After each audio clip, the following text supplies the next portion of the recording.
2027 का चुनावी समर, भाईजान किस डगर?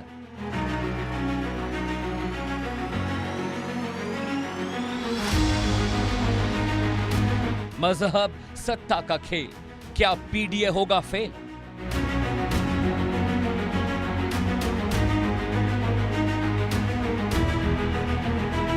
यूपी का मुस्लिम कैरेक्टर, वोट बड़ा फैक्टर।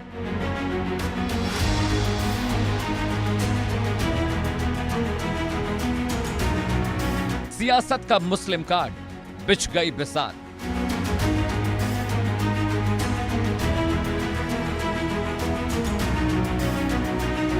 मुस्लिम वोट का असली खिलाड़ी कौन? दर्शकों, आप देख रहे हैं देश का सवाल। शहाबुद्दीन रजवी बरेलवी के बयान ने अब अखिलेश यादव की राजनीति में नया भूचाल, तूफान खड़ा कर दिया है। सवाल सिर्फ बयान का नहीं है, सवाल उस सियासत का है जहां वोट के लिए कभी टोपी दिखाई देती है तो कभी तुष्टीकरण की नई पटकथा लिख दी जाती है। क्या अखिलेश यादव अब अपनी ही कथित वोट बैंक के निशाने पर आ गए? क्या मुस्लिम धर्मगुरुओं का यह बयान समाजवादी पार्टी की राजनीति के लिए खतरे की घंटी है? क्या यूपी की राजनीति में अब समर्थन नहीं, सियासी ठेका बांटने की कोशिश हो रही है? क्या नेताओं को धर्म के तराजू पर तौला जाएगा? क्या वोट बैंक की राजनीति अब नेताओं पर ही भारी पड़ रही है? और क्या 2027 से पहले यूपी में नया सियासी ध्रुवीकरण शुरू हो चुका है? बड़ा सवाल, मुस्लिम वोट बैंक का असली खिलाड़ी कौन है? अखिलेश, मायावती या योगी आदित्यनाथ? जरा शहाबुद्दीन बरेलवी कह क्या रहे हैं अखिलेश यादव को लेकर, पहले जरा वो सुनिए। अखिलेश यादव का अमल यह था कि जब योगी आदित्यनाथ जी मुख्यमंत्री बन करके लखनऊ पहुंचे तो उनका मुख्यमंत्री आवास दुरुस्त नहीं था, रंगाई पुताई नहीं हो सकी थी, सफाई सुथराई नहीं हुई थी। अखिलेश यादव उनसे मिलने पहुंचे और ये कहा कि जब तक आपका मकान दुरुस्त नहीं हो जाता है आप मेरे घर में आइए, मेरे घर में रहिए। इसके अलावा नोएडा में आपने देखा होगा बड़े बड़े बीजेपी नेताओं के साथ में जनाबे मन अखिलेश यादव जी दावतें खा रहे हैं और इस तरह के बहुत सारे सबूत हमारे पास में मौजूद हैं। तो एक तरफ दोस्ती और मुसलमानों से दुश्मनी के लिए आमादा करना, डर और खौफ दिखाना। तो ऐ मेरे कौम के लोगों, आप इनके चेहरे को समझ जाइए कि ये इनका नजरिया और इनकी सोच क्या है। ये मुसलमानों के हमदर्द नहीं है, कतन हमदर्द नहीं है। ऐ मेरी कौम के लोगों, ये 2027 का चुनाव फैसला कुन किरदार अदा करेगा, इसलिए सर जोड़ करके बैठिए और समाजवादी पार्टी के अलावा किसी विकल्प पर विचार करिए। गंभीर आरोप लगे हैं, लेकिन जरा सवाल भी सुन लीजिए। सवाल नंबर 1, क्या मौलाना शहाबुद्दीन का बयान समाजवादी पार्टी के लिए अब मुश्किल पैदा करने जा रहा है 2027 के चुनावों के लिए? सवाल नंबर 2 आपकी स्क्रीन पर, क्या अखिलेश यादव वाकई वोटों के लिए मुसलमानों का इस्तेमाल कर रहे हैं? यह भी बहुत अहम सवाल है, इस पर चर्चा होगी। सवाल नंबर 3, क्या समाजवादी पार्टी अब भी मुस्लिम वोटर्स की पहली पसंद है या समीकरण, इक्वेशन, फिजिक्स, केमिस्ट्री बदल रही है? सवाल नंबर 4, भारतीय जनता पार्टी का पसमानदा आउटरीच क्या मुस्लिम राजनीति का एक नया अध्याय, नया चैप्टर बनने जा रहा है? और सवाल नंबर 5, AIMIM यानी असदुद्दीन ओवैसी जैसी पार्टियों के जो मुस्लिम राजनेता हैं, जो राजनीति कर रहे हैं, क्या वो मजबूती देगी इस पक्ष को या अब ये वोट काटने का काम करने जा रहे हैं? अगले घंटे लगातार दर्शकों इस गंभीर विषय पर चर्चा होगी। लेकिन मौलाना शहाबुद्दीन रजवी ने क्या कुछ कहा है अखिलेश यादव को लेकर, गंभीर आरोप लगाए हैं, जरा वो भी आपको सुना देते हैं, वो भी आपको दिखा देते हैं, जरा उसको भी देखिए, सुनिए और समझिए। क्या अखिलेश यादव साहब के लिए अब मुश्किल होने जा रहा 27 का महासमर? बयान नंबर 1 रिजवी साहब का, अखिलेश यादव मुस्लिम मुद्दों पर बोलने से कतराते हैं, क्या ऐसा है क्या? क्या अखिलेश यादव मुसलमानों की बात नहीं रख पाते? बयान नंबर 2, अखिलेश यादव का झुकाव सॉफ्ट हिंदुत्व की तरफ हो रहा है, यह भी आरोप रिजवी साहब ने लगाया है। बयान नंबर 3, समाजवादी पार्टी मुसलमानों को बीजेपी का डर दिखाकर वोट मांगती है, क्या अखिलेश यादव का पीडीए अब इसमें फेल होता दिख रहा है? बयान नंबर 4, मुसलमान समाजवादी पार्टी के दोहरे चेहरे को पहचाने, यह बात शहाबुद्दीन बरेलवी रिजवी ने कही है, मौलाना है और बड़े नुमाइंदे हैं मुसलमानों के। बयान नंबर 5, मुसलमान अब अखिलेश यादव के झांसे में ना आए, बड़ी गंभीर बात वो कह रहे हैं 27 के चुनावों से पहले। और बयान नंबर 6, दर्शकों, 2027 के चुनाव के लिए मजबूत विकल्प तलाशने की जरूरत है, ये बात मौलाना साहब कह रहे हैं, शहाबुद्दीन बरेलवी रिजवी कह रहे हैं और अखिलेश यादव को लेकर कह रहे हैं, क्योंकि ऐसा कहा जाता है कि एमवाई समीकरण, पीडीए समीकरण, मुसलमानों का एक वोट बैंक इंटैक्ट रहता है अखिलेश यादव के लिए, समाजवादी पार्टी के लिए, वो कभी बदलता नहीं, डेविएट नहीं होता। तो क्या दर्शकों, इस बार 2027 के विधानसभा चुनाव में कुछ नया खेल होने जा रहा है, कुछ नए समीकरण, कुछ नई सेटिंग्स होने जा रही हैं? ग्राफिक पर आते हैं दर्शकों। मुस्लिम आबादी वाले बहुत सारे जिले हैं जहां पर अब उनका जो वोट बैंक है वो बंटने और छटने कटने लगा है। आपके स्क्रीन पर ये उत्तर प्रदेश का मानचित्र है, मैप है, उस पर देखिए मुस्लिम आबादी लगभग 3,84,00,000 के आसपास है। 2011 की जनगणना के मुताबिक हम बात कर रहे हैं। 40 से 60% आबादी वाले जो जिले हैं जहां पर सबसे ज्यादा वोट बैंक इंटैक्ट है। पश्चिमी यूपी पर आते हैं, this is east, this is west. Saharanpur, Amroha, Moradabad, Sambhal, Rampur, ये जो आप इलाके देख रहे हैं, ये पश्चिमी यूपी मुस्लिम वोट बैंक का गढ़ कहा जाता है, मुसलमानों की राजनीति का गढ़ कहा जाता है। यहां पर क्या मैसेज जाएगा शहाबुद्दीन बरेलवी जो बात कह रहे हैं दर्शकों, ये बहुत गंभीर मसला हो गया है और मुझे लगता है कि वक्त रहते समाजवादी पार्टी को इस पर लेकर क्लैरिटी और इस पर नई स्ट्रेटजी प्लान करने की जरूरत है। मायावती भी पूरे लाव लश्कर के साथ उतरी हैं, वो कह रही हैं दलित और मुसलमानों का कॉम्बिनेशन बनाकर इस बार चुनाव में कमाल करने जा रही हैं। बीजेपी भी लगातार यदा कदा कोशिश में लगी हुई है कि मुस्लिम वोट बैंक पर सेंधमारी हो, पसमानदा मुसलमानों का जो मसला है वो ज्यादा आउटरीच हो रहा है। जी हां, आगे बढ़ते हैं। यूपी में जाति का समीकरण बिना बताए यूपी की सियासत के बारे में चर्चा अधूरी है दर्शकों। सबसे पहले मुसलमानों की बात करें तो करीब 20% है वोट परसेंटेज, यादव करीब 9 से 10%, जाटव दलित करीब 11 से 12%, अन्य दलित के बारे में आपको बता दिया, ब्राह्मण 9 से 10%, ठाकुर राजपूत 7 से 8%, कुर्मी 4 से 5% और अन्य ओबीसी करीब 10 से 12%। इनकी जातियों के बारे में मैं बता रहा हूं। ये वोट प्रतिशत यूपी की सियासत में बहुत बहुत बड़ा फैक्टर है। मुस्लिम समाज करीब 20% वोट बैंक जो है मुस्लिम वोट बैंक है और ये बहुत बड़े टर्नओवर करते हैं कुछ कुछ सीटों पर जहां पर किसी को पता भी नहीं चलता, क्योंकि ये साइलेंट वोटर होते हैं और ये जब वोट करते हैं तो एक तरफा वोट होता है। लेकिन दर्शकों, अब समझिएगा कि कुछ ही महीने बाकी हैं यूपी में विधानसभा चुनाव में और उससे पहले एक बड़े मौलाना का, एक बड़े मुस्लिम नेता का इस तरह का बयान आना आखिर किस ओर इशारा करता है? आगे बढ़ते हैं, अगले ग्राफिक्स पर आते हैं दर्शकों। पूरा कंटेंट लेकर आए हैं, समझाएंगे आपको यूपी में कितने % मुसलमान कहां हैं वो भी आपको बताने जा रहे हैं। देखिए इन्फो नंबर 1 आपकी स्क्रीन पर है। मुस्लिम वोट बैंक करीब 19 से 20% के आसपास है, जैसा कि मैंने आपको पहले बताया। अगले इन्फो पर आते हैं, इन्फो नंबर 2 दर्शकों आपकी स्क्रीन पर। वोट बैंक और आबादी दोनों अलग अलग चीजें हैं। वोट बैंक जो वोट करने के काबिल लोग हैं वो है, और आबादी टोटल मुसलमानों की संख्या जिसमें 18 साल से कम उम्र के लोग भी हैं और बहुत सारे बुजुर्ग हैं जो वोट भी नहीं करते। इन्फो नंबर 3, हर चुनाव में वोटिंग % अलग अलग रहता है, क्योंकि 18 साल कुछ लोगों की एज हो जाती है, कुछ बुजुर्ग हैं जो इस दुनिया से चले जाते हैं, उनका वोट बैंक कम हो जाता है। इन्फो नंबर 4, मुस्लिम वोट किसी एक पार्टी को हमेशा एक तरफा नहीं जाता। आप देखिए मुसलमानों ने उत्तर प्रदेश में बीजेपी को भी वोट किया और उसका फायदा बीजेपी को मिला भी। इन्फो नंबर 5 आपकी स्क्रीन पर दर्शकों आने जा रहा है। क्षेत्र और मुद्दों के हिसाब से वोट बैंक बढ़ता है, यह बात बिल्कुल सही है, जैसे मसले वैसा वोट। इन्फो नंबर 6 आपकी स्क्रीन पर दर्शकों आने जा रहा है, बहुत क्रूशियल इंफॉर्मेशन है। मुरादाबाद, रामपुर, सहारनपुर, अमरोहा, संभल में तगड़ा मुस्लिम वोट बैंक है और वहां पर इसका असर देखने को मिलता भी है और समझ में भी आता है। लेकिन दर्शकों, मुसलमानों के मुद्दे पर राजनीति करने वाली पार्टियों के बारे में भी आपके लिए जानना बहुत जरूरी है। वो पार्टियां जो मुसलमानों के मुद्दे उठाकर उन विषयों पर चर्चा करते हैं, उन विषयों पर बात करते हैं।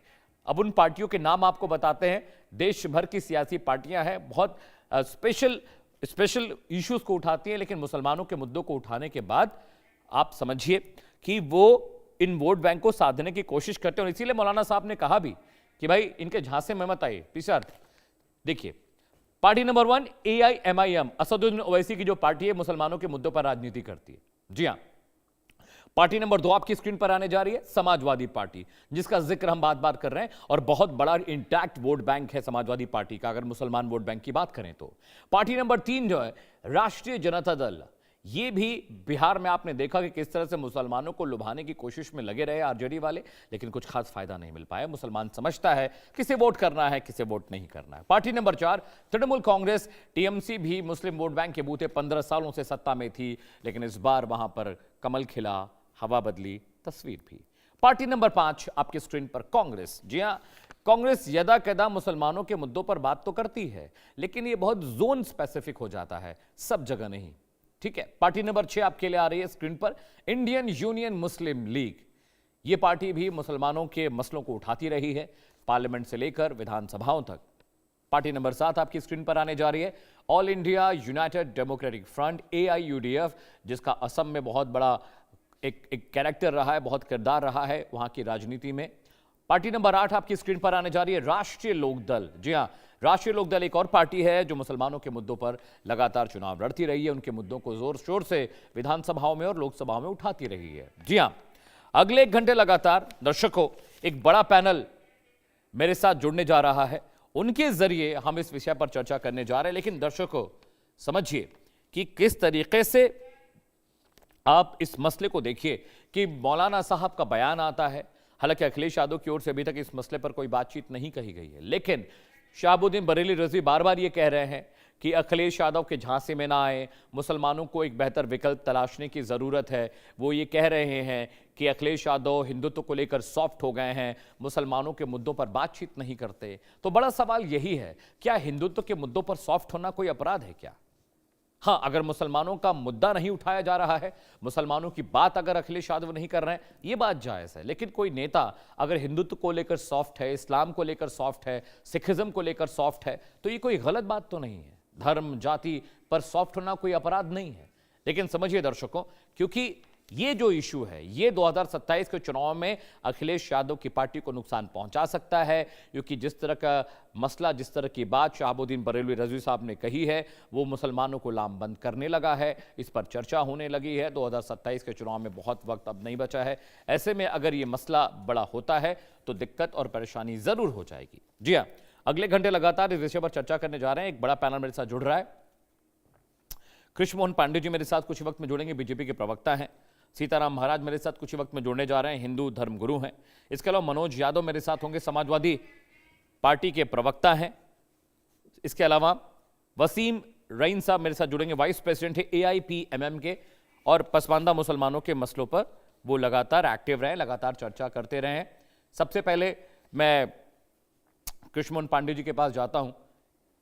कृष्ण मोहन जी, मुझे एक बात बताइए, शहाबुद्दीन बरेलवी रजवी का बयान अखिलेश यादव के लिए आया है कि उनके झांसे में ना आए, वो मुसलमानों को बरगला रहे हैं, वोट बैंक की तरह उनका इस्तेमाल कर रहे हैं। मेरे साथ मनोज यादव जी भी हैं, मनोज जी के पास भी मैं जाऊंगा और उनसे भी मैं ये समझना चाह रहा हूं कि ये किस तरह का नैरेटिव चलाया जा रहा है यूपी में। लेकिन कृष्ण मोहन जी, इसमें गलत क्या है? अगर अखिलेश यादव हिंदुत्व को लेकर सॉफ्ट हैं, वो हिंदू हैं, तो इसमें बुराई क्या है? ये कौन सी एजेंडा सेटिंग हो रही है 27 के चुनावों के लिए कि अखिलेश यादव को निशाना साधा जा रहा है? प्लस उन पर यह अपील की जा रही है कि जो मुसलमान अखिलेश यादव पर भरोसा करते थे, आज उनके लिए कह रहे हैं कि भाई उन पर भरोसा मत करिए, उनके झांसे में मत आइए। देखिए, एक बात स्पष्ट कर दूं कि कौन व्यक्ति किसके लिए क्या टिप्पणी करता है, उसके लिए भारतीय जनता पार्टी कभी भी उत्तरदायी नहीं है।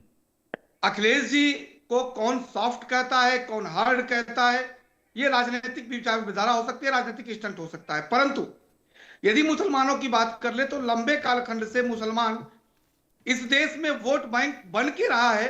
पार्टियों का, कभी कांग्रेस का, कभी सपा का, कभी बसपा का, कभी RLD का, ये लंबे कालखंड से चलता आ रहा है। मुसलमान ने झूम के इन दलों को वोट किया, पूरी आस्था के साथ वोट किया, परंतु इनको बदले में क्या मिला?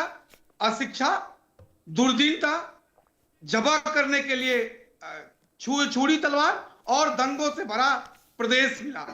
कई दंगे होते हैं तो उसमें मुसलमान का हाथ है, कई दंगे होते हैं तो मुसलमानों ने किया। उनको अशिक्षा दी गई, उनको बेबसी दी गई, उनको गुर्बत दिया गया। परंतु भारतीय जनता पार्टी की जब सरकार बनी तो 2014 से लेकर 2026 के बीच में ये एक ऐसा कालखंड है जिसमें सच्चर कमेटी की जो रिपोर्ट है, जो कांग्रेस सरकार द्वारा लाई गई थी, उस रिपोर्ट में बताया गया कि सच्चर कमेटी की रिपोर्ट में कि मुसलमानों की स्थिति दलितों से भी दयनीय है और उसका कारण कौन रहा? लंबे कालखंड से कांग्रेस को वोट करते रहे, कांग्रेस ने उनको शिक्षा दिया, उनको बेरोजगारी दी, उनको गुर्बत दी। कांग्रेस उत्तर प्रदेश में, कांग्रेस से वो वोट ट्रांसफर होकर सपा के पास आया। सपा ने भी इनको झूम के वोट, सपा को भी इन्होंने खूब वोट किया, परंतु मिला क्या? अशिक्षा, बेरोजगारी, गुर्बत, दंगे, जेल। फिर उसके बाद कुछ दिनों बाद यही वोट ट्रांसफर हुए सपा को, बसपा को, बसपा में भी वही मिला। भारतीय जनता पार्टी की सरकार में हम कभी नहीं कहते कि मुसलमान हमको वोट करे या मुसलमान हमको वोट चाहिए ही। हम हर देश के नागरिक को, एक एक व्यक्ति को देश का नागरिक मानते हैं, जिसको यह लगता है कि उसकी बेरोजगारी दूर करने में, उसकी अशिक्षा दूर करने में, उसकी गुर्बत दूर करने में, उसके मेहनत का जो व्यवस्था है उसका उचित मजदूरी देने में विश्वास रखती है तो भारतीय जनता पार्टी है। मुसलमानों ने इस बात को महसूस किया और उसका प्रतिफल यह रहा कि मुसलमानों का एक वर्ग, बड़ा वर्ग, जिसमें पासमानदा भी मैं कह लूं, तो वो भारतीय जनता पार्टी पर विश्वास किया, भारतीय जनता पार्टी के साथ खड़ा हुआ। और आज केंद्र की जितनी योजनाएं हैं उसमें लगभग 30 से 40% की हिस्सेदारी अकेले मुसलमानों की है। वो उसको, या आवास योजना हो, वो बिजली योजना हो, वो राशन योजना हो, सेंट्रल गवर्नमेंट की जितनी योजनाएं हैं उसमें 40% की लगभग हिस्सेदारी वो मुसलमानों की है। मुसलमान आज पढ़ रहे हैं, सर्वाधिक आईएएस भारतीय जनता पार्टी की सरकार में हुए, पीसीएस हो रहे, पुलिस में भर्ती हो रहे हैं। मेरे साथ मनोज जी यादव भी हैं, मेरे साथ मनोज जी यादव भी हैं, प्रवक्ता हैं समाजवादी पार्टी के। मनोज जी, ये बयान जब सुबह सुबह मैंने सुना शहाबुद्दीन बरेलवी रजवी का, तो मुझे बहुत आश्चर्य हुआ उनके बयानों पर, क्योंकि अखिलेश यादव की सियासत एक तरफ है, लेकिन मुसलमानों के लिए वो बहुत काम उन्होंने किए हैं। मुसलमान समाज के लिए हमेशा उनकी पार्टी, वो भी और नेताजी भी जब थे तब भी मैंने उनको देखा, वो भी खड़े रहे। इस तरह के विरोधाभासी बयानों का मतलब क्या है 27 के चुनावों से पहले कि अखिलेश यादव पर विश्वास मत करिए, उनके झांसे में मत आइए, वो आपका इस्तेमाल कर रहे हैं, अखिलेश यादव से बेहतर विकल्प तलाशने की जरूरत है। पार्टी का सोचना क्या है इस विषय पर, मनोज जी यादव? देखिए, एक बात मैं पूरी ईमानदारी से कहूंगा अमित जी की, इस तरह के ब्लैक मामा अक्सर चुनाव से पहले दिल से निकलते हैं और अपनी काली जबान और काला जहर, जो भी कलर का हो, जहर तो मैंने देखा नहीं, लेकिन काला मुंह और काली जबान मार के फुफकार मारते हैं। किस लिए? कि बीजेपी की सरकार बनने में आसानी। लेकिन ये पता नहीं समाजवादी पार्टी को क्यों कर रहे हैं। समाजवादी पार्टी ने तो ऐसी कोई बात ही नहीं करी। समाजवादी पार्टी एक पैटर्न पे अमित जी है, उसका नाम है पीडीए, पिछड़ा दलित अल्पसंख्यक। अगर किसी के दिमाग में या उसकी समझ में पीडीए का मतलब नहीं समझ में आता है, उसमें अगर वो मुस्लिम वोटों पे फोकस करना चाहता है तो बीजेपी का सिर्फ और सिर्फ खाली एजेंट मात्र है, इसके अलावा कुछ नहीं। वैसे ये इस तरह की बातें अगर उनको किसी राजनीतिक दल के लिए प्रचार करना, मैं उन्हें ज्यादा भला बुरा नहीं कहूंगा, ब्लैक मामा तक की संज्ञा दी है, इसके अलावा मैं उनको ज्यादा कुछ कहना नहीं पसंद करूंगा, क्योंकि वो हमारे सिलेबस से आउट ऑफ सिलेबस वाली लाइन। लेकिन चूंकि डिबेट में हूं तो कहना पड़ेगा। लेकिन अभी मैं बीजेपी के प्रवक्ता जो नेता बैठे हैं उनको बड़े ध्यान से सुन रहा हूं। बड़ी चिंता मुसलमानों की हो रही है। अरे तने कब चिंता की मुसलमानों की? तुम्हें तो कभी कल भी ना थी, आज भी ना, भविष्य में ना। तुम्हें तो चिंता अब देश के सुनारों की करनी चाहिए। जो मोदी जी ने कहा है 1 साल तक अब सोना मत खरीदना, बेचारे क्या कटोरा लेके भीख मांगेंगे? क्या करेंगे बेचारे देश के सुनार? सबसे ज्यादा चंदा भी देते हैं तुमको, सबसे ज्यादा वोट भी देते हैं तुमको, तो अब उन सुनारों के लिए क्या करोगे? मुसलमान के हितैषी ना तुम कल थे, ना आज हो, ना भविष्य में रहोगे, तो काहे के लिए बड़ी लंबी लंबी जीभ लबलबा के मुसलमानों के हितैषी बनने के लिए मार लालायित हो रहे हो? बीजेपी के प्रवक्ता कृष्ण मोहन जी, मैं तो बड़ा आश्चर्यचकित हूँ। इतना तो कभी मुसलमानों के लिए हमने भी 4 शब्द टीवी पे नहीं कहे हैं, लेकिन इतना प्यार। अच्छा, उसी लिए तो नहीं है। अभी मैं 2 लाइनें अमित जी सुना रहा हूँ, आपको बचपना याद आ जाएगा, लेकिन कनेक्ट कर रहा हूँ। डम डम डिगा डिगा, लड़का बीजेपी का, लगाए गोल गोल टिका, खाए मुर्गी मच्छी अंडा जब आए चुनाव। आप समझ रहे हो ना? अरे आप तो उस हद तक गिर गए कि कलावा बांध के और खाए हो माछी भात और हमको अंग्रेजी ज्ञान बताते हो। इस तरह तो हमारी पार्टी का कोई मुसलमान नेता भी चुनाव के दौरान मच्छी भात और चिकन से लेके मटन तक खाते हुए नजर नहीं आया। तो हमको ये अपना दिव्य ज्ञान मत सुनाना, हम आपका दिव्य ज्ञान बिल्कुल नहीं सुनना चाहते। उन मौलाना के लिए एक शब्द और याद आया, आपके कोई फुफ्फा लड़ने आने वाले हो वैसे भाजपा भेजेगी। और यहाँ वाले जो बैठे हैं हमारे, जिनका फोटो आपने लगा रखा है स्क्रीनशॉट पे, ये रेड कारपेट बिछाएंगे। तुम्हारे फुफ्फा या चचा आ रहे होंगे वहां से उड़ के, एक हैदराबाद से एक असम से, तो उनको वोट दिला देना तुम, हमें नहीं चाहिए। हम तुमसे अपील भी नहीं करते हैं। समाजवादी पार्टी पीडीए पैटर्न पे है और पीडीए पैटर्न पे ही चुनाव लड़ेगी। हम तुम्हारी पिच पे न जाने वाले। तुम्हारी पिच पे जो सुरंगे हैं वो बारूद से बिछी हुई हैं। उत्तर प्रदेश का पीडीए मर जाएगा अगर तुम्हारी पिच पे समाजवादी पार्टी चली जाएगी। वैसे हम देश के सुनारों के साथ हैं। हम उनके बच्चों की पढ़ाई, उनके बच्चों का खाना दाना, इसकी जिम्मेदारी समाजवादी पार्टी का एक एक कार्यकर्ता लेगा। भले सुनारों को कोई दिक्कत ना हो अमित जी, लेकिन सुनार की दुकान पे काम करने वाले का अगर सुनार का सोना नहीं बिकेगा तो फिर उसके साथ काम करने वाले को तनख्वाह नहीं मिलेगी। हम उसका पेट भरेंगे, उसमें चिंता न करें। ठीक है, बिल्कुल भी चिंता न करें। सीताराम महाराज भी मेरे साथ उन लोगों की मदद करेंगे। यो मोदी जी उनको फकीर बनाने पे तुल गए, इसकी चिंता कृष्णमोहन कर लेना। अगला नंबर तुम्हारा होगा, क्योंकि अभी तक मुसलमानों का था, फिर यादवों का था, अगला नंबर तुम्हारा होगा। वैसे ब्राह्मणों के साथ अत्याचार तो कर ही रहे हैं योगी जी, उसमें मुझे क्या कहना। हो तो पीड़ित ब्राह्मण बेचारे भाजपा वाले कल से तटपटा रहा है। मनोज जी, ठीक है मनोज जी, आप स्टे विथ मी, आप साथ रहिएगा। सीताराम महाराज भी मेरे साथ। सीताराम महाराज जी, देखिए, ये शहाबुद्दीन जो बरेलवी हैं वो हमेशा से बीजेपी के खिलाफ बात करते रहे हैं। चाहे वो आपको याद हो, चाहे वो कुंभ का मसला रहा हो, चाहे वो शिवरात्रि पे पूजा पाठ की बात रही हो, वो हर जगह लगातार मुखालफत करते रहे बीजेपी की। लेकिन अब चुनाव से ठीक पहले वो अखिलेश यादव के खिलाफ बोल रहे हैं। मैं ये समझूं क्या कि मुसलमानों ने टेस्ट कर लिया 4 साल, उनको लग रहा है कि अखिलेश यादव अब उनकी बात नहीं रख पा रहे, उनके हक की बात नहीं कर पा रहे हैं, इसीलिए इतने बड़े पैमाने पर शहाबुद्दीन बरेलवी ने 2 टूक कह दिया है कि भाई मुसलमानों, अखिलेश यादव से सावधान हो जाओ। सीताराम महाराज, देखिए, तुष्टीकरण की राजनीति भारतीय जनता पार्टी नहीं करती। भारतीय जनता पार्टी राष्ट्रवाद की विचारधारा को रखता है। जो भारत में है या जो उत्तर प्रदेश में रहने वाले मुसलमान हैं, जिनको भगवती भारती माँ से प्रेम है, जो राष्ट्र सुनने के लिए बैठा हूँ अमित जी, विजय धर्म गुरु से धर्म की बात कब पूछिए, राजनीतिक बात मत पूछे, तो मैं डिबेट में नहीं बैठूंगा। मनोज जी सुन लीजिए, मनोज जी सुनिए, मनोज जी नहीं, भाजपा की बात नहीं सुनूंगा मैं। धर्म की बात करें, मनोज जी सुनिए।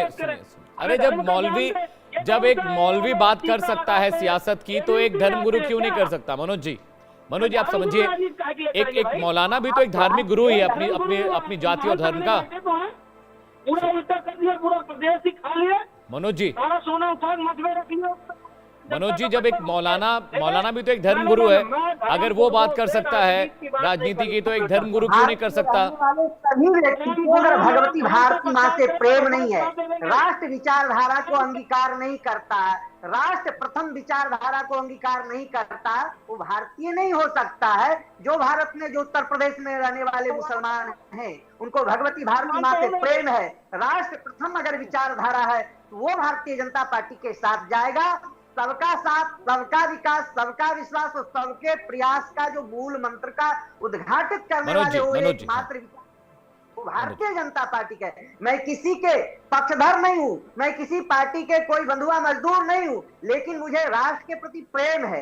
राष्ट्र के प्रति जो है राष्ट्रवाद का विचारधारा जन जन तक पहुंचाने की अपनी एक जो है कर्तव्य है। उस कर्तव्य का पालन करना सभी भारतीयों को है। वह अपना नैतिक एक रिएक्शन ले लूं मैं वसीम भाई से। तो उत्तर प्रदेश में रहने वाले मुसलमान जिनको ये पता है, जो भारतीय सनातन संस्कृति में पले रहे हैं, जो सनातन धर्म में विश्वास करते हैं, सनातन धर्म ही जो मूल है, जो अनादि है, जिसका न आदि है न जिसका अंत है, इस विचारधारा को जो रखता है वो भारतीय जनता पार्टी के साथ जाएगा। तुष्टीकरण की राजनीति भारतीय जनता पार्टी नहीं करती और नहीं करना चाहिए। किसी भी पक्षधर, किसी भी पार्टी को राष्ट्रवाद विचारधारा ही प्रथम, नेशन फर्स्ट रखना चाहिए। ठीक है, मेरे साथ वसीम राइन साहब हैं, पसमानदा मुसलमानों के लिए लगातार वो काम करते रहे। वसीम भाई, आपने मनोज यादव जी को भी सुना, प्रवक्ता है समाजवादी पार्टी के। ये अचानक से अखिलेश यादव जी से ये भंग कैसे होने लगा इन लोगों का? ये लोग तो लगातार अखिलेश यादव के साथ खड़े रहे हैं और हमेशा इन्होंने समाजवादी पार्टी को वोट किया है, और पुराने तमाम आप वोटिंग पैटर्न और डेटा निकालिए, मनोज भाई यहाँ पर बैठे हुए हैं, सबसे ज्यादा पश्चिमी यूपी में सबसे अधिक वोट टर्नआउट मुसलमानों का समाजवादी पार्टी के ले रहा है, फिर ये अचानक से मोहभंग कैसा होता जा रहा है? देखिए, मैं मौलाना साहब रिजवी साहब की बात का पूरा समर्थन करता हूँ। उन्होंने बहुत सही मुद्दा उठाया है। अखिलेश यादव ने सिर्फ वोट बैंक की तरह इस्तेमाल किया है। उनकी पार्टी के गठन से लेकर आज तक किसी पसमानदा मुसलमान को राज्यसभा जाने का मौका नहीं दिया है। क्योंकि जो मुसलमानों की आबादी है उसमें 85% पसमानदा मुसलमान है। यही हाल संगठन का है, यही हाल उनके टिकट बंटवारे का है। उनका जो टिकट देने का सिस्टम है वो 15% जो हमारे वहाँ के अफराद मुसलमान है, और या जो उनके मौलाना है, खालिद रशीद हो या फरंगी महली हो या मदनी साहब है, इनसे डीलिंग करके यही जो हमारे वहाँ के अफराद मुसलमान है इनसे डीलिंग करके इन्होंने अपना काम चलाया है। और अखिलेश यादव के बारे में तो उनके पिता नेताजी ने जावेद अहमद को 2012 की सरकार में डीजीपी बनाने पर इन्होंने अपना रुख अपनाया था। 15 दिन नेताजी से बात नहीं की, खुद नेताजी का बयान आया था कि अखिलेश यादव मुस्लिम विरोधी है, क्योंकि हमने जावेद अहमद को जो डीजीपी बना दिया तो वो बात नहीं कर रहे हैं। मुसलमानों के लिए देश के लोकप्रिय प्रधानमंत्री पहली बात को हिंदुस्तान का प्राइम मिनिस्टर जो है तो पसमानदा मुसलमानों वंचित समाज के लिए खुल के बात की 21 में, और उन्होंने 22 में जो है तो पसमानदा मुसलमानों को जोड़ने का काम किया, उनके साथ भी गए। और 22 सरकार बनने से पहले ही उन्होंने 3 पसमानदा मुसलमानों को पहली बार उत्तर प्रदेश में आयोग का अध्यक्ष बनाया, और 22 में सरकार बनने पर एक लोगों को जो है राज्य मंत्री बनाया, एमएलसी बनाया, 2 लोगों को एमएलसी बनाया। और भारतीय जनता पार्टी जिसका डर दिखाकर समाजवादी पार्टी मुसलमानों को वोट लेती रही है, उसके संगठन में कोई राष्ट्रीय उपाध्यक्ष पसमानदा मुसलमान नहीं है। और भारतीय जनता पार्टी जिसको नफरत वाली पार्टी लोग बता के वोट लेते थे, उनके वहां 2 पसमानदा मुसलमान राष्ट्रीय उपाध्यक्ष हैं। पसमानदा मुसलमानों ने मन बना लिया कि उनकी तमाम योजनाओं का फायदा देश के प्रधानमंत्री पसमानदा मुसलमानों को दिला रहे हैं। इसलिए पसमानदा मुसलमानों ने मन बना लिया है कि हमें जहां हिस्सेदारी मिलेगी, जहां योजनाओं का फायदा मिलेगा, भारतीय जनता पार्टी से हमें फायदा मिलेगा, तो भारतीय जनता पार्टी के साथ हम लोग जाने के लिए तैयार हैं। ठीक है मनोज भाई, देखिए ये कह रहे हैं कि पसमानदा मुसलमानों को कोई प्रतिनिधित्व तो आपकी पार्टी में नहीं मिला है, ये गंभीर आरोप है मनोज भाई। बड़ी जिम्मेदारी के साथ आपसे एक बात कहूंगा। मैं डिबेट में आके बहुत बुरी तरीके से पश्चिमोपश्च में पड़ जाता। भाजपा के लोग और धर्मगुरु आज से नहीं अनादिकाल से आरोप लगाते आ रहे हैं कि समाजवादी पार्टी सब कुछ मुसलमानों के लिए, और कोई एक संगठन का आदमी आएगा, बैठेगा, मौलाना टाइप का या वसीम रायनी जैसा आदमी आएगा, वो आके कहा और मुसलमानों के लिए कुछ किया है, मुसलमानों के लिए कुछ किया नहीं। अरे भैया हमको काहे की आप बताइए ना किसको ओबीसी पसमानदा मुसलमान को राष्ट्रसभा किसको भेजा, उसका नाम बताइए ना। पार्टी के गठन से लेकर किसको भेजा है? 4 बाजार वाले मालिक ग्रुप जरूर मालूम मैं आपको बता रहा हूँ। मालूम क्या आप बताइए ना, अगर किसी को भेजा तो उसका नाम बताइए। पूरा देश देख रहा है, देखे उसको पता चल जाएगा कि किस पसमानदा मुसलमान को समाजवादी पार्टी ने भेजा। आप 36 यादव पर राज्यसभा भेज चुके हैं, 9% उनका वोट है, और 16% पसमानदा मुसलमान समाजवादी पार्टी को वोट देता है। एक भी पसमानदा मुसलमान को आपने जो है राज्यसभा भेजने का काम नहीं किया, आज तक नहीं जा पाया। आप क्या बात करते हैं? पहले इनसे पूछो, मैं बताऊंगा। अगर इनसे कुछ कहना तो पूछ लीजिए। मैंने सिर्फ इतना कहा कि ये रायनी टाइप के लोग और ये आपस में तय कर ले कि समाजवादी पार्टी ने काम ज्यादा किया कि हिस्सेदारी की बात उठाएगा, उसके ऊपर भाजपा का आरोप लगाएंगे, पता नहीं कितने तरह के आरोप लगाएंगे। आप लोग धोखेबाज लोग हैं। अखिलेश यादव से ज्यादा धोखेबाज कोई नेता नहीं उत्तर प्रदेश में। सबसे ज्यादा मुसलमानों का शोषण करने वाले हैं।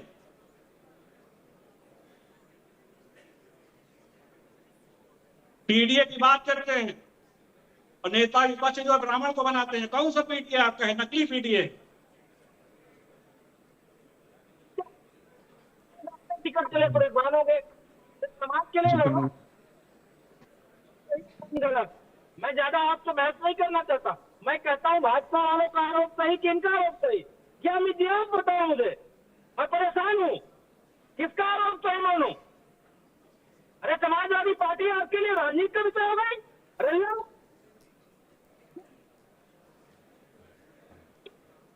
अरे समाजवादी पार्टी ने किसको बैकवर्ड मुसलमान, जो ओबीसी मुसलमान, पसमानदा मुसलमान है, जिनकी सबसे बड़ी आबादी, किसको राज्यसभा भेजा? उसका नाम बताया तो सब लोग को पता चल जाए ना।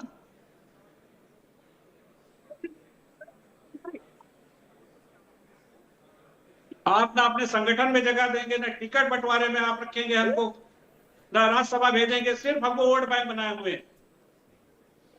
अभी Ladies 24 and के चुनाव में gentlemen, may I आपने जो है request तो all of कांग्रेस you से to please गठबंधन settle किया, उसने down. तो दलित से बदतर बनाया है। और एक भी पसमानदा मुसलमान को आपने टिकट नहीं दिया कहीं से पूरे उत्तर प्रदेश में, ना आपने दिया ना कांग्रेस ने Please दिया। join me in धोखेबाज welcoming लोग our हैं। guest for today, Shri Gautam Adani, Chairman Adani Group, who's a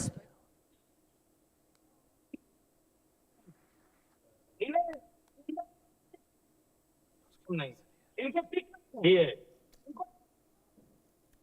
Manoj भाई आपका ऑडियो नहीं आ रहा है ठीक से, दोबारा आपको कनेक्ट करें। मनोज भाई आपका ऑडियो ठीक से नहीं आ रहा है, शायद हेडफोन में दिक्कत है क्या, एक बार प्लीज चेक करिए। पीसीआर प्रेसिडेंट इनका ऑडियो देखिए। मैं कृष्ण मोहन जी के पास, कृष्ण मोहन जी जैसे कि आरोप देखिए पसमानदा मुसलमानों की तरफ से भी बात रख रहे हैं, मोइन भाई हैं यहाँ पर, वसीम भाई हैं यहाँ पर, वो कह रहे हैं इस बात को कि भाई प्रतिनिधित्व की बात हो रही है, अगर मौका देने की बात हो रही तो जो उनको उनके लिए बेहतरी करेगा, जो उनको मौके देगा उनके पास जाएंगे। लेकिन आज शहाबुद्दीन बरेलवी बोल रहे हैं, कल को कोई और मौलाना बोलेगा, कल को कोई और मौलाना बोलेगा। इसका मतलब यह है क्या कि विश्वास खत्म हो रहा है क्या अखिलेश यादव की पार्टी से, या उनके प्लान से, उनके एजेंडा से? क्या पीडीए जो टूल है अखिलेश यादव जिसके बारे में बात करते हैं, क्या जो मुसलमान है यूपी का, अब उस टूल पर विश्वास नहीं रहा उसको? मनोज जी को दोबारा जोड़िए, पीसीआर मनोज जी को दोबारा जोड़िए एक बार। कृष्ण मोहन जी, हेलो, मेरी आवाज आ रही है आपको? अमित जी, मेरी आवाज आ रही? आ गए हाँ मनोज जी आ गए, आवाज आ गए, आगे मनोज जी आगे आ रही है। मैं आपसे एक अनुरोध करता हूँ, बड़ा प्यारा छोटा सा अनुरोध है मेरा, ज्यादा बड़ा नहीं। हाँ। मैं जब बोल लूं, चूंकि तमाम सारी कनेक्टिविटी के कारण मैं रास्ते में हूँ, एक जगह रुक के डिबेट कर रहा हूँ, तो नेटवर्क सही नहीं मिलता है। जी, तो जी। मेरा अनुरोध ये है, मैंने एक छोटा सा सवाल कहा जी। कि भाजपा वालों का आरोप समाजवादी पार्टी के तरफ सही, कि ये जो कोई संगठन के लोग मौलाना बैठ जाते हैं इनका आरोप सही है? तय करके बताइए अमित जी, क्योंकि मैं बड़ा पाक साफ आदमी हूँ, मैं झूठ नहीं बोलता। मैं अगर राजनीति में हूँ तो मैं सत्यता के साथ राजनीति करता हूँ। भाजपा से लड़ रहे लोग, जो समाजवादी पार्टी लड़ रही है, दूसरे भी दल उत्तर प्रदेश में, कौन जा रहा है, किसके लिए जेल जा रहा है, कहाँ किसका कोई मकान गिराया जा रहा है, सिर्फ अत्याचार किस पे हो रहा है? वो सिलेक्टेड जातियां, इसमें सभी को मालूम है। नहीं, वसीम भाई तो कह रहे हैं कि सबसे धोखेबाज अगर कोई नेता है तो अखिलेश यादव है, वो तो यही कह रहे हैं ना। मिला था ना, इनको टिकट नहीं मिला था, इसी वजह से इनको लग रहा होगा। नहीं, हम कोई टिकटार्थी नहीं है, हम टिकट नहीं चाहते हैं। पूरे समाज के पसमानदा समाज के लोगों को कितना टिकट दे रहे हैं? बीमारी है वो हमें अच्छे से मालूम है, इनकी हम जड़ पुलाई सब जानते हैं, अच्छे से मालूम है। इनका एक एक काम रहता है, टिकट दे दो, बसपा टिकट नहीं, हम कोई टिकटार्थी नहीं है, हम कोई टिकटार्थी नहीं, हम टिकट मांग रहे हैं, न कोई हम चुनाव लड़ने जा रहे हैं। लेकिन हमारे समाज का आप वोट ले रहे हैं, 90-20 तक वोट लिया है, तो टिकट कब देंगे हमें, हिस्सेदारी कब देंगे आप, राज्यसभा कब भेजेंगे, अपने संगठन में कब जगह देंगे आप, या सिर्फ वोट बैंक बना के सिर्फ इस्तेमाल करते चले आ रहे हैं? देखो, इनसे अच्छे जो बाबा जी नहीं बैठे हैं, उनको टिकट नहीं चाहिए, वो अपने विचारधारा के लिए लड़ रहे हैं, इनको टिकट चाहिए और कुछ नहीं। बाबा जी हमें कोई टिकट नहीं चाहिए, ना टिकट की मांग कर रहे हैं, ना हम चुनाव लड़ रहे हैं। अब चुनाव लड़ने के लिए नहीं कह रहे, हमारे समाज का आपकी पार्टी वोट ले रही है तो हमें हिस्सेदारी चाहिए, हमें टिकट चाहिए, हमें राज्यसभा भेजिए, हमें विधान परिषद भेजिए, हमें अपने संगठन में जगह दीजिए। ये सिर्फ वोट बैंक बना के, मूर्ख बना के वोट लेने से काम नहीं चलने वाला है। पसमानदा समाज जागरूक हो गया है, उस पार्टी को वोट करेगा जहां उसको हिस्सेदारी मिलेगी, संगठन में जगह मिलेगी। ठीक है, ठीक है। कृष्ण मोहन पांडे, क्या ये कहा जाए कि 2027 के चुनावी समर से पहले एक तरह का रेड सिग्नल है समाजवादी पार्टी के लिए, ये समझा जाए, और बीजेपी लीड करती दिख रही है इसमें? अमित भाई, एक बात स्पष्ट कर दूं कि मैं पूर्वांचल का रहने वाला हूं, हमारे यहाँ एक कहावत कही जाती है कि कह दिखाऊं कि कर दिखाऊं। तो ये कहते कहते थक गए कि मैं मुसलमानों के साथ खड़ा हूं, मुसलमानों का हितैषी हूं, मुसलमानों के लिए हम जीते हैं, मरते हैं, परंतु मुसलमानों के हाथ में खंजर, दंगे, बेरोजगारी, गरीबी, गुर्बत देते रहे। भारतीय जनता पार्टी कहती नहीं है, नागरिक के तौर पर जो उनके अधिकार है पिछले 11 वर्षों में हमने दिया, और आपके सामने रानी साहब बैठे हैं, और इनकी तरह हजारों ऐसे नेता हैं जो कह रहे हैं कि भारतीय जनता पार्टी वो पार्टी है जिसने मुसलमानों को शिक्षा दिया, रोजगार दिया, उनके गुर्बत से उनको निकाला, गरीबी से बाहर निकाला, और हाँ 40% योजनाओं में, सरकारी योजनाओं में हिस्सेदारी दी। हम मनोज यादव की तरह बैठ एसी कमरे में हम नागरिक को, हम व्यक्ति को मुसलमान नहीं नागरिक मानते हैं, और नागरिक के जो अधिकार है वो देते हैं, वो रानी साहब हो या कोई, या मनोज यादव हो। हाँ,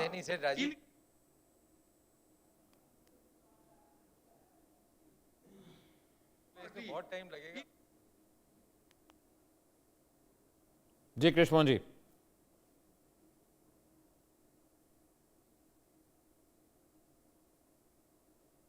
कृष्ण जी आपकी आवाज नहीं, पीसीआर आप आवाज उनकी मिल रही है आपको?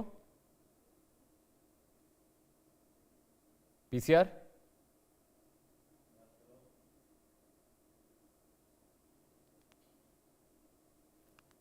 ठीक है, कोई नहीं, मैं सीताराम महाराज जी के पास जा रहा हूं। महाराज जी, अभी जो स्थितियां हैं, मैं ऑडियो ठीक कराता हूं अभी, कृष्ण आपका भी, जो स्थितियां अभी बनी हुई हैं सीताराम महाराज जी, अब ऐसा लग रहा है कि कुछ महीने और बाकी है विधानसभा चुनाव में, और बीजेपी जिस तरह से लामबंदी कर रही है, अब ये ना कह दें कि भाई शहाबुद्दीन बरेलवी रिजवी बीजेपी की बी टीम है और वो बीजेपी की तरफ से फील्डिंग कर रहे हैं, ये भी आरोप लगने लगते हैं। टीम टीम की बात मैं नहीं करूंगा, उनकी अपनी विचारधारा है, सभी व्यक्ति को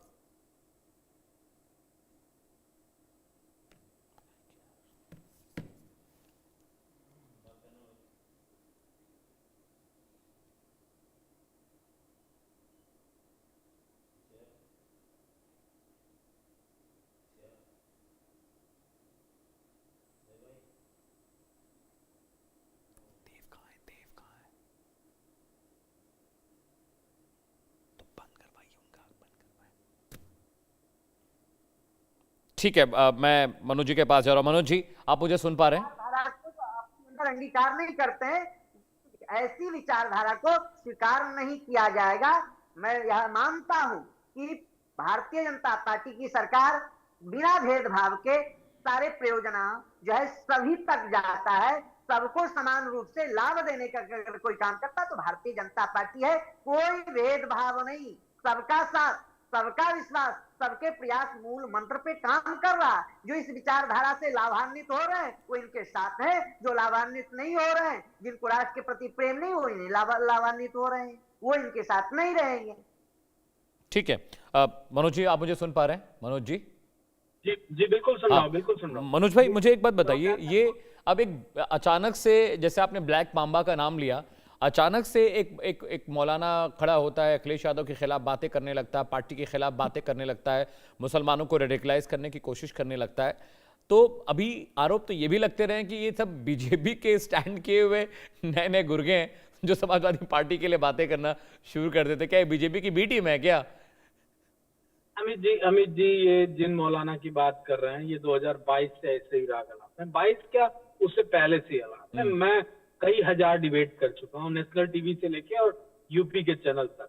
मेरे साथ इनका हर चुनाव से पहले साबका पड़ता है, हर चुनाव से पहले, और ये हमेशा ही ब्लैक मामा की तरह जहर ही उगलते हैं। और किसके लिए जहर उगलते हैं? आपको याद होगा, इन्हीं के चक्कर में बरेली में याद होगा आपको, कई मुसलमानों के घर गिरा दिए गए। इन्होंने कुछ सरकार के खिलाफ उल्टी बात बोली थी और योगी का पक्ष भी ले रहे थे, और खिलाफ बात भी बोली थी, और फिर इनके ऊपर भी कार्रवाई हुई और इनके संगठन के लोगों के ऊपर भी कार्रवाई की गई।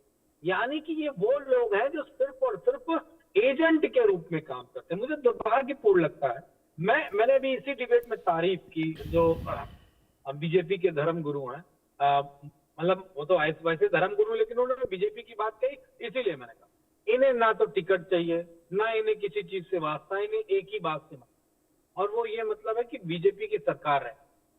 लेकिन दूसरे एंगल में ये वाला एंगल नहीं है, वह एंगल दूसरा है। वो दरअसल में कहीं ना कहीं से वित्त से और तमाम सारी चीजों से पोषित लोग हैं। जो आपने शब्द इस्तेमाल किया बहुत सही है कि इनको स्टैंड किया जाता है, खड़ा किया जाता है कि ये कैसे नफरत भरी बात बोली, उसके ऊपर सिर्फ आरोप लगाने के अलावा समाजवादी पार्टी कुछ नहीं करती। जब भी कोई अपना हक मांगेगा, हिस्सेदारी मांगेगा, तो उसके ऊपर भाजपा ने अपनी टीम का आरोप लगा के पीछे छोड़ने वाला नहीं है। इनको टिकट मिल जाए, ये लाठी वाठी नहीं खाते, कहीं सरकार के खिलाफ ही नहीं बोलते, इनको टिकट चाहिए, बस इनको टिकट दिलाओ भाई। कहीं हमें कोई टिकट की जरूरत नहीं है, हमारे समाज का आप वोट ले रहे हैं तो टिकट कौन देगा? भारतीय जनता पार्टी वोट नहीं दे रही है। जिम्मेदार आप थोड़ी नहीं हो, हर व्यक्ति अपने वोट का जिम्मेदार है, कोई आप जिम्मेदार थोड़ी नहीं हो। ये शब्द कह के आप समाज का अपमान मत करिए। रानी समाज को मालूम है कि उसका हकाधिकार कहाँ है, अच्छे से मालूम है।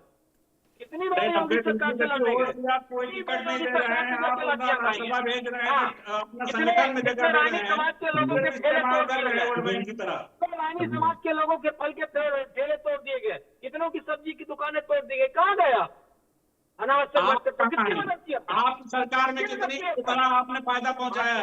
आज तो आवास योजना गरीब मुसलमानों को मिल रही है, आयुष्मान कार्ड में बराबरी मिल रही है, अब आपको राशन मिल रहा है। आपकी सरकार में कहाँ हुआ है? आपने तो सिर्फ वोट दिया है, कहाँ कुछ है? मैं अच्छे से मालूम। आप डाटा उठा के देख लीजिए, जितना भारतीय जनता पार्टी की सरकार में पसमानदा मुसलमानों को कॉलोनी मिल गई, आवास मिल गई है, उसके 25% भी समाजवादी नहीं मिले, जबकि 90% वोट उन्होंने लिया था।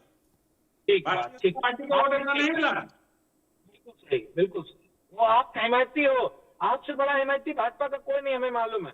आपको राज्य मंत्री भी बनाएंगे, मंत्री भी बनाएंगे, परेशान आप अच्छा करते, आप नहीं करते। आपने तो सिर्फ वोट की हम लोग की डकैती डाली है, दिया कुछ नहीं है। पीडीए की बात करते हैं, ब्राह्मण को नेता प्रतिपक्ष बनाते हैं, तो कौन सा पीडीए में ब्राह्मण आ रहे हैं आपके? ये कौन सा नकली पीडीए लाए हैं आप? किसी को मारी गई सब से लेके पैर तक, तो वो मुसलमान समाज को मारी गई, और ये मुसलमान समाज को डिवाइड कर रहा, ये मुसलमान समाज को डिवाइड करके बात कर रहा। कैसे व्यक्ति है आप, कल्पना करो। प्रदेश से गुंडाई खत्म हो गई, गुंडा मुक्त प्रदेश बन गया। आपकी सरकार में तो गुंडाई चल रही थी। अगर अब योगी जी अच्छा काम कर रहे हैं, अगर तारीफ कर रहे हैं, तो हम भाजपा ही हो गए। आपको 90% ठीक है, कृष्णमोहन पांडे बीजेपी के प्रवक्ता, उनके पास जा रहा हूं। कृष्णमोहन पांडे, मुझे लगता है कि जो आरोप शहाबुद्दीन बरेलवी लगा रहे हैं, यहां पर वसीम भाई बैठे हुए हैं, अगर ये नाराजगी समाजवादी पार्टी से है, तो आने वाले वक्त में मुझे लगता है कि विधानसभा चुनाव में इस चीज को रेक्टिफाई अगर समाजवादी पार्टी ने नहीं किया तो नुकसान हो सकता है। क्योंकि आपको पता है कि जो जबानी जमा होती है उसका हिसाब नहीं होता, लेकिन असर बहुत दूर तक करती है वो। कृष्णमोहन जी, देखिए 27 का जो रण है उसमें अब वो रण रह नहीं गया है। एक तरफा भारतीय जनता पार्टी की सरकार बनने जा रही है, समाजवादी पार्टी समाजवादी पार्टी बनने के कगार पर है। ये अंतर कला से जूझ रही है, और बची कची कसर मनोज यादव जैसे लोग पूरा कर देंगे। और मैं पूरा इस बात को दोहराता हूं कि इनकी गुंडई, इनका जंगल राज, इनका अपराध, इनका भ्रष्टाचार, इनकी बेरोजगारी और समाजवादियों की गुंडई इस प्रदेश में देखा है। दोबारा वो जंगल राज उत्तर प्रदेश में न आए, इसकी कल्पना प्रदेश की जनता भी कर रही है। और मुसलमान वर्ग जिनको ये बार बार कहते हैं, जिनको इन्होंने 800 दंगे दिए, अब वो दंगा पुनः उत्तर प्रदेश में नहीं चाहिए। इसलिए मुसलमान भी इनके साथ नहीं है, और प्रदेश की जनता इनकी गुंडई देखी है, इनकी बेरोजगारी देखी है, इन समाजवादियों का सड़क पर खुलेआम गुंडई देखिए, वो गुंडई उत्तर प्रदेश में आने वाला नहीं है। भारतीय जनता पार्टी की पूर्ण बहुमत की सरकार पुनः बनेगी 2027 में, और डबल इंजन की सरकार से जिस स्पीड से उत्तर प्रदेश का विकास हो रहा है, ये आगे जारी रहेगा। ठीक है, मनोज जी भाई बोले। मनोज जी, देखिए अमित जी, मैं स्पष्ट रूप से बता देना चाहता हूँ, जिसकी 10 साल की सरकार हो, दूसरे की गुंडई पे सवाल ना उठाया करे। गुंडई आपने की, आपके एक क्षत्रिय महासभा का महासचिव शुभेंद्र अधिकारी जो आपके मुख्यमंत्री बन के उनके पीएस की हत्या करके फिर उत्तर प्रदेश में आ गया। बाबा जी ने कहा था कि गुंडे उत्तर प्रदेश में नहीं रह सकते हैं, तो करो इनकाउंटर ना, कौन मना कर रहा है? जाओ ना, भेजो, इनकाउंटर करो जाके। क्षत्रिय महासभा के जो महासचिव हैं, जिन्होंने जाके शुभेंद्र अधिकारी मुख्यमंत्री के पीएस निश्चिंत रहिए, गिरफ्तारी भी हुई और इनकाउंटर भी होगा, इनकाउंटर भी होगा, निश्चिंत रहिए। आप चिंता कीजिए कि जिस तरह से बेटियों का गाजीपुर में रेप होता था, और रेप करने वाला व्यक्ति अगले दिन सीएम साहब मुख्यमंत्री अखिलेश जी के साथ फोटो खिंचवाता था, और एफआईआर तक नहीं होती थी। हाई कोर्ट के कहने पे एफआईआर हुई थी, भूल गए क्या? जौनपुर के अभिषेक यादव ने दिन में हत्या की, अगले दिन अखिलेश जी के साथ फोटो आया और एफआईआर नहीं हुई, हाईकोर्ट के कहने पर एफआईआर हुई। भूल गए क्या? आपकी गुंडाई प्रदेश ने देखा है कि हर हत्यारा का लिंक जो है अखिलेश यादव से जुड़ा हुआ था। हर हत्यारा का लिंक जो है, हर अपराधी का लिंक जो है, वो आजम खां से शिवपाल यादव से जुड़ा हुआ था। एफआईआर तक नहीं होती थी। भूल गए क्या? प्रदेश भूला नहीं है, आप भूल गए होंगे, प्रदेश नहीं भूला है।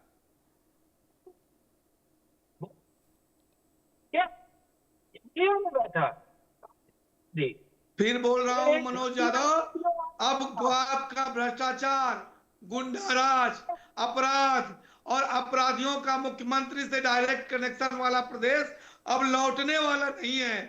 आप भूल जाइए इस बात को कि ये प्रदेश दंगा बर्दाश्त करेगा, गुंडाई बर्दाश्त करेगा, बेरोजगारी बर्दाश्त करेगा, और आप Oh जैसे my लोगों God. का हलकपन बर्दाश्त करेगा। ये प्रदेश जाग चुका है। प्रदेश का एक नागरिक भारतीय जनता पार्टी के साथ खड़ा है और भारतीय जनता पार्टी की सत्ता इसमें सरकार बनेगी और समाजवादी पार्टी का जंगल राज, समाजवादी पार्टी का जंगल राज वापस नहीं आएगा। समाजवादी पार्टी का जंगल राज वापस नहीं आएगा। अरे साहब क्या दिखा रहे हो ये? आपके तो एक एक नेताओं के वीडियो वायरल है, एक एक नेताओं के वीडियो वायरल है। देखो भाजपा का हर नेता का हर जिले में, हर एक जिले में इस तरह की अश्लीलता थी। ये गुंडाई और जंगल राज वापस नहीं आएगा। आप कर लो जो करना है, परंतु प्रदेश का मुसलमान, प्रदेश का नागरिक, प्रदेश की जनता ये जान चुकी है कि वो गुंडा राज, वो माफिया राज, वो भ्रष्टाचार वाला अपराध युक्त सरकार प्रदेश को नहीं चाहिए। मनोज जी नियोक्ता को इसीलिए क्या इसीलिए नियम चाहेंगे कमरे में बंद करके? ध्यान ना बताइए, जाइए। यही अस्तर है मनोज यादव और समाजवादी पार्टी का, यही अस्तर है।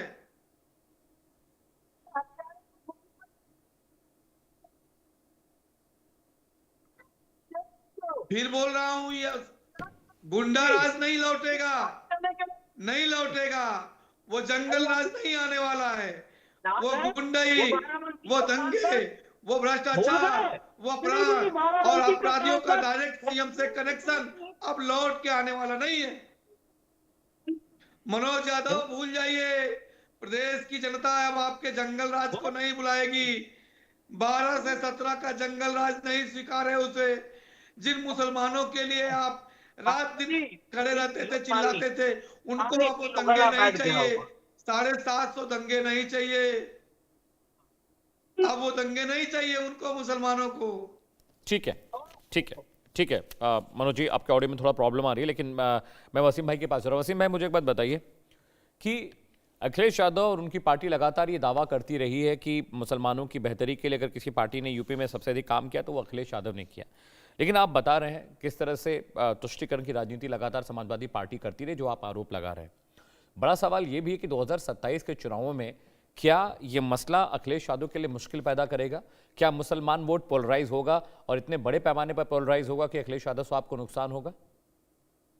वसीम, देखिए, पसमानदा मुसलमानों ने बिल्कुल मन बना लिया कि इनकी गवर्नमेंट रही है या इनकी जब भी सरकारें रही है, पसमानदा मुसलमानों की बदौलत इनकी 4 बार सरकार बनी है, लेकिन इनकी पार्टी के गठन से लेकर आज तक किसी पसमानदा और किसी मुसलमान को राज्यसभा में जाने का मौका नहीं दिया।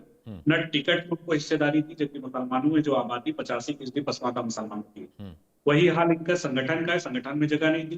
तो अब जब भारतीय जनता पार्टी देश के लोकप्रिय प्रधानमंत्री ने पसमानदा मुसलमानों की बात खुल के की 21 में और 22 में, 21 में जो है तो 3 आयोग का अध्यक्ष उनको बनाया, एमएलसी बनाया, 2 लोगों को पसमानदा मुसलमानों को राष्ट्रीय उपाध्यक्ष बनाया और बिना वोट दिए बनाया, क्योंकि 90% तक वोट समाजवादी पार्टी को मुसलमान करते थे।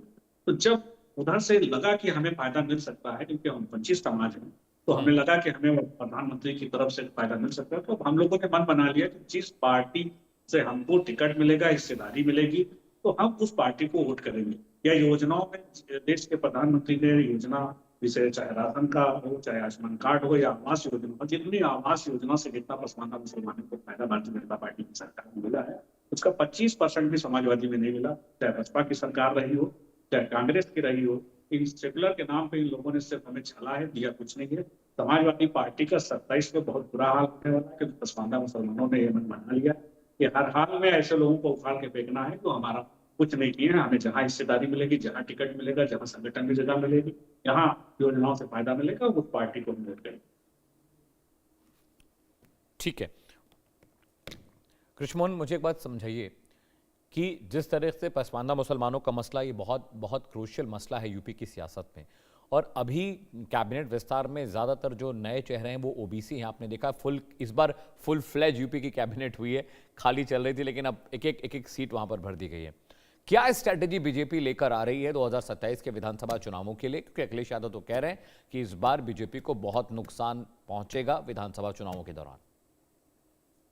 देखिए, मैं एक बात स्पष्ट कर दूं कि भारतीय जनता पार्टी की विचारधारा है सबका साथ, सबका विकास, सबका प्रयास, सबका विश्वास। हम समाज के अंतिम पायदान पर खड़े व्यक्ति के पंडित दीनदयाल उपाध्याय के अंत्योदय की परियोजना को लेकर साथ चलते हैं। क्योंकि अंत्योदय का जो योजना है, अंत्योदय का जो चिंतन है, समाज के अंतिम पायदान पर खड़े व्यक्ति का है। उसमें पासमानदा मुसलमान भी है, दलित समाज भी है, पिछड़ा वर्ग भी है या अगड़ा वर्ग भी है। जो भी समाज के अंतिम पायदान पर खड़ा व्यक्ति है, उसके लिए भारतीय जनता पार्टी काम करती है और उनके लिए योजनाएं बनाती है। और उनकी जो हमारी भारतीय केंद्र और उत्तर प्रदेश की योजनाएं हैं, आपने देखा होगा, वो योजनाएं जो लंबे कालखंड से देश के जो मूल अधिकार हैं जनता के, वो नहीं मिल पाए। जैसे शौचालय जैसी व्यवस्था भारतीय जनता पार्टी ने दिया, अब देश से गंदगी समाप्त हो गई। ईंधन की कमी, जो देश में लकड़ी से, धुएं से परेशानी होकर लोगों के आंखें, महिलाओं के आंखें खराब हो जाती थी, फेफड़े खराब हो जाते, हमने उनके लिए उज्ज्वला दिया। लोग, गरीब परिवार जो दवा के बिना मर जाता था, हमने उनके लिए 5 लाख का आयुष्मान योजना दिया। उत्तर प्रदेश में कई ऐसे लोग थे जिनके सब कुछ होते हुए भी उनके आवास नहीं थे, उनके अधिकार थे, वोट थे, सब कुछ था, परंतु वो वोट देने के अधिकारी थे, घर नहीं था। हमने उनको वो आवास दिया। देश में सर्वाधिक आवास बनाने का जो संकल्प हमने किया था, उसको पूर्ण किया। हमने आवास दिया, हमने शौचालय दिया, हमने स्वास्थ्य दिया, हमने शिक्षा दिया, रोजगार दिया। और उसका ये सिर्फ ये नहीं कि व्यक्ति विशेष को मिलेगा, समाज विशेष को मिलेगा। जो इस देश का नागरिक है और हकदार है, वो चाहे किसी भी वर्ग से आता हो, किसी भी धर्म से आता हो, किसी भी संप्रदाय से आता हो, तो हमने उसे देश का नागरिक मानकर उसको अधिकार दिया। और जिसका प्रतिफल ये रहा कि लंबे कालखंड से भारतीय जनता पार्टी का विश्वास अन्य विभिन्न लोगों का भी उपजा है। वो लोग जो कल तक हमें वोट नहीं करते थे, ये कहते हुए उनको डराया जाता था कि भारतीय जनता पार्टी की सरकार बन गई तो प्रदेश में दंगे होंगे, देश में दंगे होंगे। भारतीय जनता पार्टी की सरकार बनने के बाद देश से दंगे समाप्त हो गए, देश से अपराध खत्म हो गए। उत्तर प्रदेश में जीरो टॉलरेंस की नीति के तहत अपराधियों पर हमने कार्रवाई किया और आज सारे लोग खुशी चैन से तेजी से उत्तर प्रदेश का विकास कर रहे हैं। जो कल तक डरते थे, अब उत्तर प्रदेश के विकास में सहभागी बन गए हैं। तो पुनः इस बात को दोहराता हूं कि प्रदेश और देश एक नई धारा की तरफ बढ़ चुका है। अब समाजवादी पार्टी के अपराध, भ्रष्टाचार, गुंडई, दंगाई और उनका जंगल राज प्रदेश को नहीं चाहिए।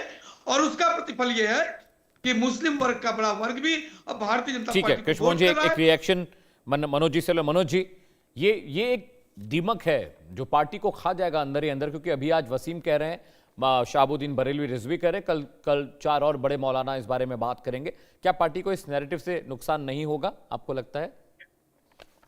अमित जी, अमूमन मैं इस तरह की डिबेट कभी नहीं करता हूँ, माफी के साथ आपसे कह रहा हूँ। लेकिन मैं जानबूझ के डिबेट में इसलिए आया क्योंकि मुझे मालूम है एक बड़ा नैरेटिव बनाने की कोशिश की है। बड़ी लड़ाई है और इतनी बड़ी लड़ाई है कि हमें इस देश के संवैधानिक लोकतंत्र तांत्रिक व्यवस्था और संस्थाओं को बचाना है।